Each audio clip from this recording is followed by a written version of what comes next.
on Fiji Village on Record this afternoon. Good afternoon. I'm Vijay Narayan here in the Fiji Village newsroom, and we'll talk about the economy this afternoon as we know the global shocks affecting all the countries in different ways.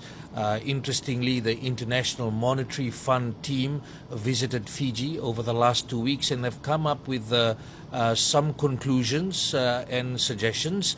Some of them will definitely will not go down easy for people. The first issue is looking at the VAT rate. They're suggesting that Fiji should look at going back to the previous VAT rate, which used to be 15%. Currently it's 12.5%. And these are some of the reasons why. They're saying that the quality of public spending for Fiji is now crucial, and further increases in the size of the Fijian government should be avoided. Untargeted subsidies or price caps would be very expensive for the government, and it would provide less help to the most vulnerable. We know there's several shocks that are expected. According to the head of the IMF team that visited, Alasdair Scott, he says Fiji's national budget passed last year leaves our government with very little room to handle unexpected needs for extra spending. Now, this is why.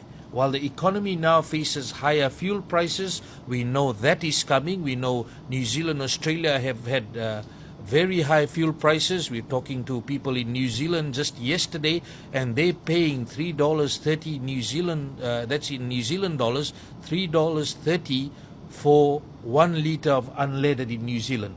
In the future, we expect that shock to hit us, and it could also, and on top of that, Fiji could face natural disasters or new global shocks. The IMF team head says the challenge for fiscal policy is therefore to rebuild the revenue buffers with growth-friendly reductions in deficits while managing higher cost of living.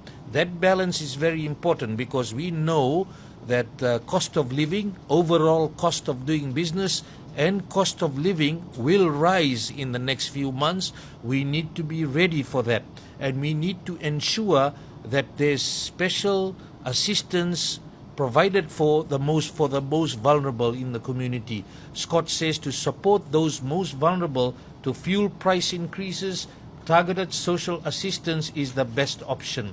We are yet to hear from government what that targeted social assistance will be with the revenue space that it has got. Now, the other issue is about the National Development Plan. While they acknowledge the Fijian Authority's strategy as set out in the National Development Plan 2025 to 2029 and Vision 2050, that plan talks about productivity, strengthening human capital, and scaling up investment to support the transition to high income status for Fiji. The IMF team says the implementation in Fiji has lagged. It says achieving stronger and more durable growth will require clearer prioritization and sequencing of reforms, really a targeted plan and the execution, improved implementation capacity, and sustained efforts to mobilize public and private investment, particularly in climate resilient infrastructure. So very concerning issues there. We need to look at our public spending. We need to ensure that our Fiji government is not expended in any way. We need to watch that expenditure. We need to get that revenue space, and we need to watch based on our budget. There's not enough room to move, and we've got all these shocks coming our way. That's the latest. Stay with us for this. For Fiji Village News, I'm Vijay Narayan.